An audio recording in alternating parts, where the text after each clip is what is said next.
Morgan, and today I will be reading Chapter 15 of Mansfield Park by Jane Austen. Miss Crawford accepted the part very readily, and soon after Miss Bertram's return from the parsonage, Mr. Rushworth arrived, and another character was consequently cast. He had the offer of Count Castle and Anhalt, and at first did not know which to choose, and wanted Miss Bertram to direct him, but upon being made to understand the different style of the characters, and which was which, and recollecting that he had once seen the play in London, and had thought Anhalt a very stupid fellow, he soon decided for the Count. Miss Bertram approved the decision, for the less he had to learn the better, and though she could not sympathize in his wish that the Count and Agatha might be to act together, nor wait very patiently while he was slowly turning over the leaves with the hope of still discovering such a scene, she very kindly took his part in hand, and curtailed every speech that admitted being shortened, besides pointing out the necessity of his being very much dressed, and choosing his colors.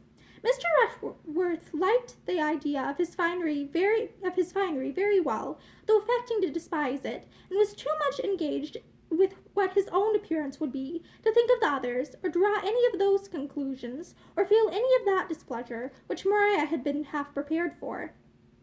Thus much was settled before Edmund, who had been out all the morning, knew anything of the matter, but when he entered the drawing-room before dinner, the buzz of discussion was high between Tom, Maria, and Mr. Yates, and Mr. Rushworth stepped forward with great alacrity to tell him the agreeable news. "We have got a play," said he. "It is to be Lovers' Vows, and I am to be Count Castle, and am to come in first with a blue dress and a pink satin cloak, and afterwards am to have another fine fancy suit by way of a shooting dress. I do not know how I shall like it." Fanny's eyes followed Edmund, and her heart beat for him as she heard this speech, and saw his look, and felt what his sensation must be. "Lovers' vows?" in a tone of the greatest amazement, was his only reply to Mr. Rushworth, and he turned towards his brother and sisters, as if hardly doubting a contradiction. "Yes," cried Mr. Yates, "after all our debatings and difficulties, we find there is nothing that will suit us altogether so well, nothing so unexceptionable, as lovers' vows. The wonder is that it should not have been thought of before. My stupidity was abominable, for here we have all the advantage of what I saw at Ecclesford, and it is so useful to have anything of a model. We have cast almost every part." But what do you do for women?" said Edmund gravely, and looking at Maria. Maria blushed in spite of herself as she answered, "I take the part which Lady Ravenshaw was to have done, and, with a bolder eye, Miss Crawford is to be Amelia."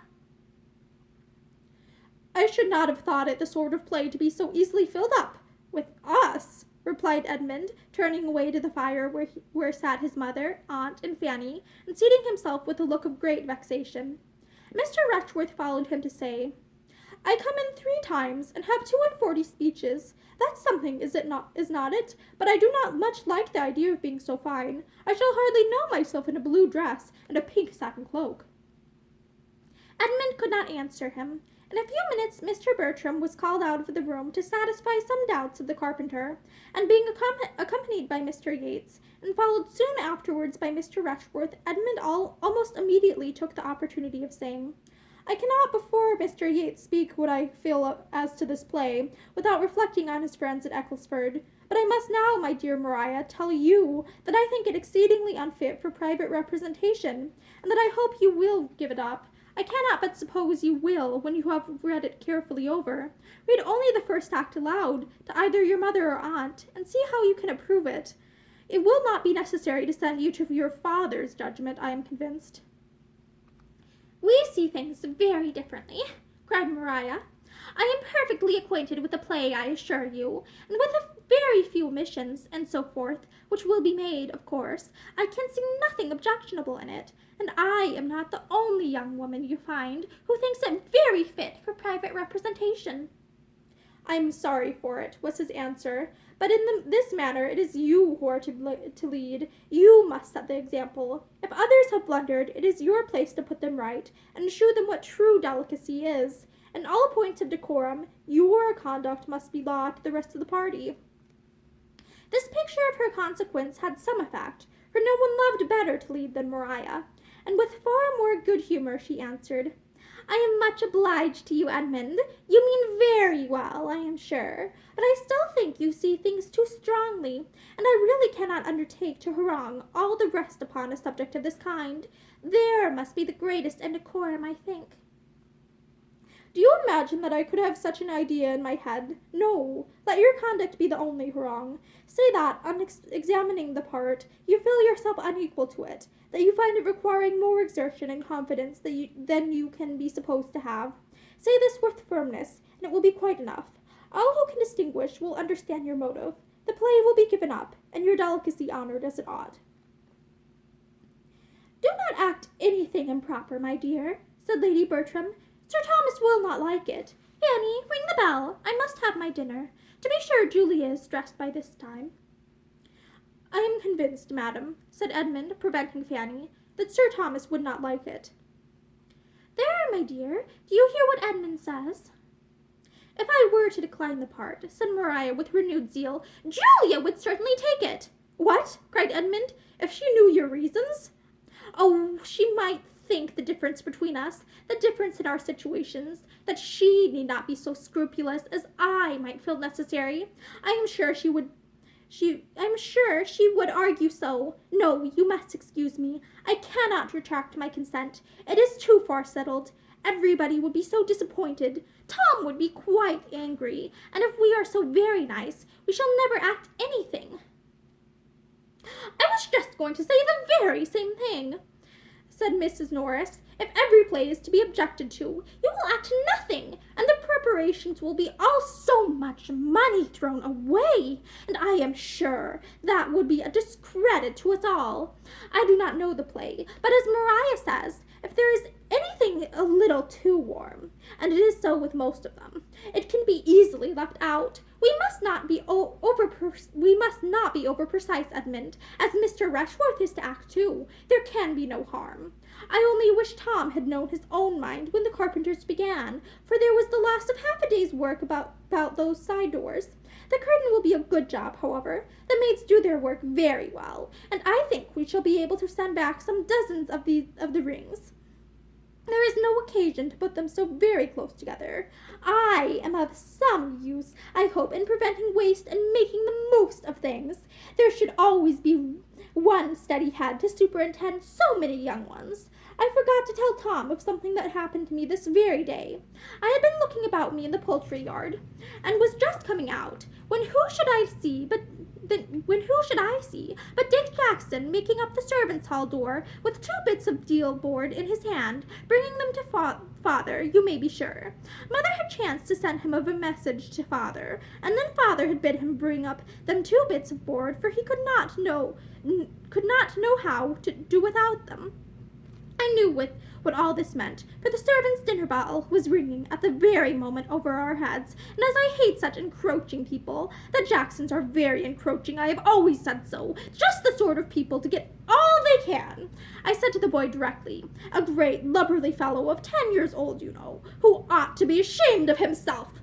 I'll take the boards to your father, Dick, so get you home again as fast as you can. The boy looked very silly and turned away without offering a word, for I believe I might speak pretty sharp, and I dare say it will cure him of coming marauding about the house for one while. I hate such greediness, so good as your father is to the family, employing the man all the year round. Nobody was at the trouble of an answer. The others soon returned, and Edmund found that to have endeavored to set them right must be his only satisfaction. Dinner passed heavily. Mrs. Norris related again her triumph over Dick Jackson, but neither play nor preparation were otherwise much talked of, for Edmund's disapprobation was felt even by his brother, though he would not have owned it. Maria, wanting Henry Crawford's animating support, thought the subject better avoided. Mr. Yates, who was trying to make himself agreeable to Julia, found her gloom less impenetrable on any topic than that of his regret at her secession from their company, and Mr. Rushworth, having only his own part, and his own dress in his head, had soon talked away all that could be said of either. But the concerns of the theatre were suspended only for an hour or 2. There was still a great deal to be settled, and the spirits of evening giving fresh courage, Tom, Maria, and Mr. Yates soon after their being reassembled in the drawing-room, seated themselves in committee at a separate table, with the play open before them, and were just getting deep in the subject when a most welcome interruption was given by the entrance of Mr. and Miss Crawford, who, late and dark and dirty as it was, could not help coming, and were received with the most grateful joy. "Well, how do you go on?" and "What have you settled?" and "Oh, we can nothing without you," followed the first salutations, and Henry Crawford was soon seated with the other three at the table, while his sister made her way to Lady Bertram, and with pleasant attention was complimenting her. "I must really congratulate your ladyship," said she, "on the play being chosen, for though you have borne it with exemplary patience, I am sure you must be sick of all our noise and difficulties. The actors may be glad, but the bystanders must be infinitely more thankful for a decision, and I do sincerely give you joy, madam, as well as Mrs. Norris, and everybody else who is in the same predicament," glancing half fearfully, half slyly beyond Fanny to Edmund. She was very civilly answered by Lady Bertram, but Edmund said nothing. His being only a bystander was not disclaimed. After continuing in chat with the party round the fire a few minutes, Miss Crawford returned to the party round the table, and standing by them, seemed to interest herself in their arrangements till, as if struck by a sudden recollection, she exclaimed, "My good friends, you are most composedly at work upon these cottages and alehouses, inside and out, but pray let me know my fate in the meanwhile. Who is to be Anhalt? What gentleman among you am I to have the pleasure of making love to?" For a moment no one spoke, and then many spoke together to tell the same melancholy truth, that they had not yet got any Anhalt. Mr. Rushworth was to be Count Castle, but no one had yet undertaken Anhalt. "I had my choice of the parts," said Mr. Rushworth, "but I thought I should like the Count best, though I do not much relish the finery I am to have." You choose very wisely, I am sure," replied Miss Crawford with a brightened look.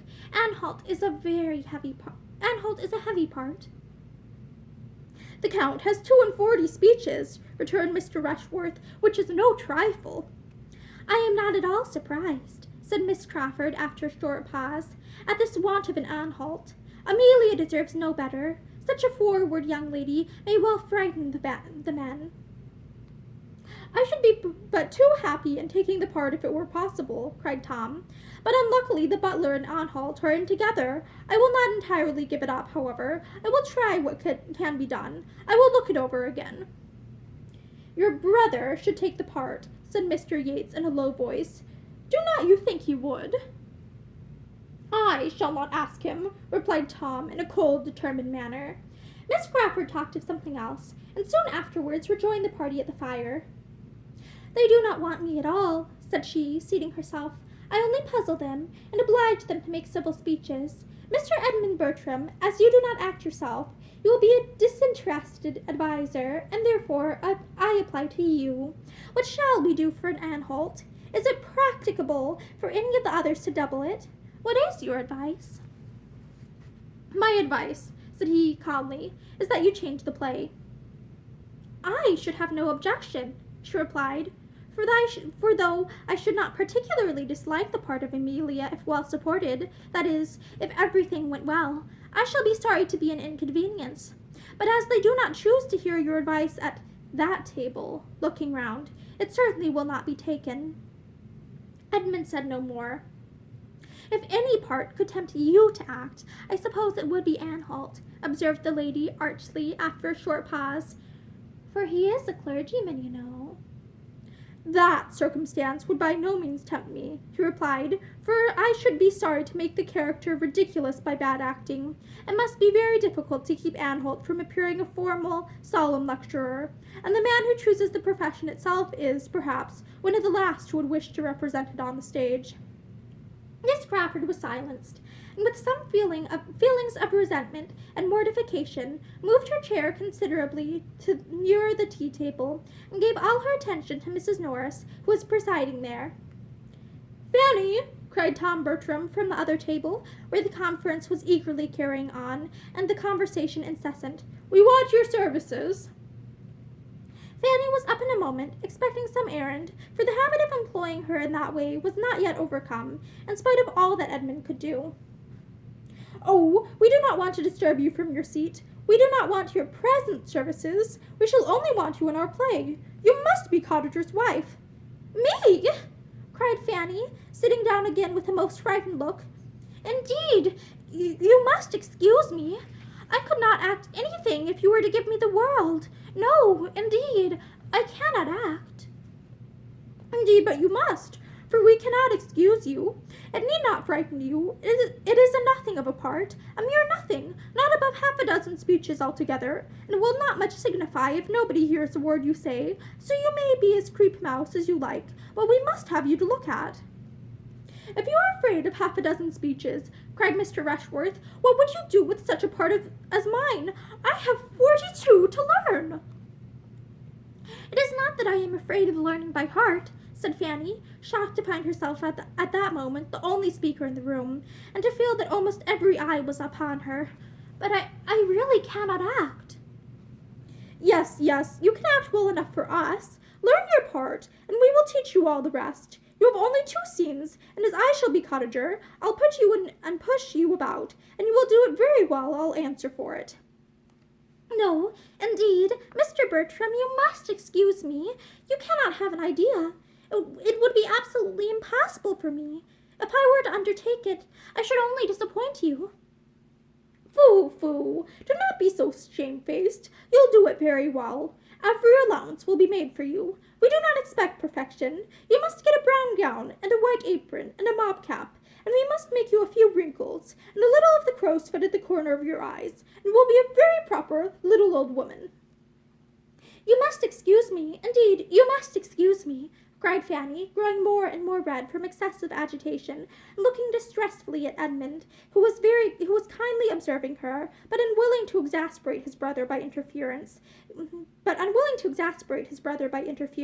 gave her only an encouraging smile. Her entreaty had no effect on Tom. He only said again what he had said before, and it was not merely Tom, for the requisition was now backed by Maria and Mr. Crawford and Mr. Yates, with an urgency which differed from his, but in being more gentle and more ceremonious, and which altogether was quite overpowering to Fanny, and before she could breathe after it, Mrs. Norris completed the whole, by thus addressing her in a whisper at once angry and audible.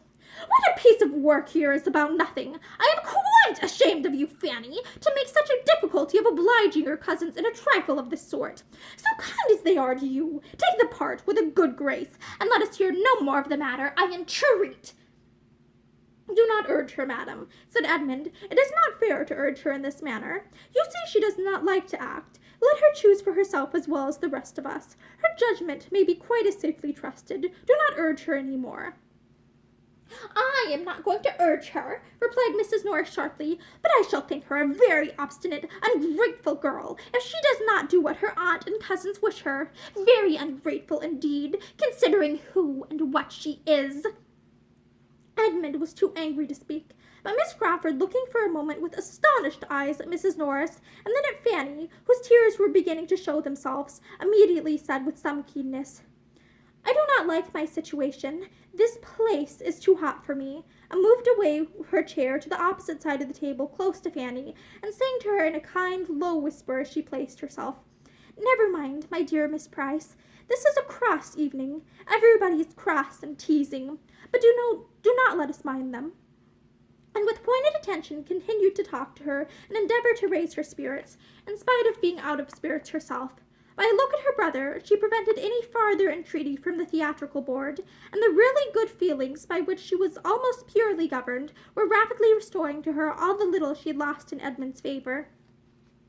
Fanny did not love Miss Crawford, but she felt very much obliged to her for her present kindness, and from taking notice of her work, and wishing she could work as well, and begging for the pattern, and supposing Fanny was now preparing for her appearance, as of course she would come out when her cousin was married, Miss Crawford proceeded to inquire if she had heard lately from her brother at sea, and said that she had quite a curiosity to see him, and imagined him a very fine young man, and advised Fanny to get his picture drawn before he went to sea again. She could not help admitting it to be very agreeable flattery, or help listening and answering with a more animation than she had intended. The consultation upon the play still went on, and Miss Crawford's attention was first called from Fanny by Tom Bertram's telling her, with infinite regret, that he found it absolutely impossible for him to undertake the part of Anholt in addition to the butler. He had been most anxiously trying to make it out to be feasible, but it would not do. He must give it up. "But there will not be the smallest difficulty in filling it," he added. "We have but to speak the word. We may pick and choose. I could name at this moment at least 6 young men within 6 miles of us who are wild to be admitted into our company, and there are one or two that would not disgrace us. I should not be afraid to trust either of the Olivers or Charles Maddox. Tom Oliver is a very clever fellow, and Charles Maddox is as gentlemanlike as a man as you will see anywhere, so I will take my horse early tomorrow morning, and ride over to Stoke, and settle with one of them." While he spoke, Maria was looking apprehensively round at Edmund in full expectation that he must oppose such an enlargement of the plan as this, so contrary to all their first protestations. But Edmund said nothing. After a moment's thought, Miss Crawford calmly replied, "As far as I am concerned, I can have no objection to anything that you all think eligible. Have I ever seen either of the gentlemen? Yes, Mr. Charles Maddox dined at my sister's one day, did he not, Henry? A quiet-looking young man. I remember him. Let him be applied to, if you please, for it will be less unpleasant to me than to have a perfect stranger." Charles Maddox was to be the man. Tom repeated his resolution of going to him early on the morrow, and though Julia, who had scarcely opened her lips before, observed in a sarcastic manner and with a glance, first at Maria and then at Edmund, that the Mansfield theatricals would enliven the whole neighborhood exceedingly, Edmund still held his peace, and showed his feeling only by a determined gravity. "I am not very sanguine as to our play," said Miss Crawford in an under voice to Fanny after some consideration, "and I can tell Mr. Maddox that I shall shorten some of his speeches and a great many of my own before we rehearse together. It will be very disagreeable, and by no means what I expected." And that is the end of chapter 15. Thank you, and I hope you have a good day.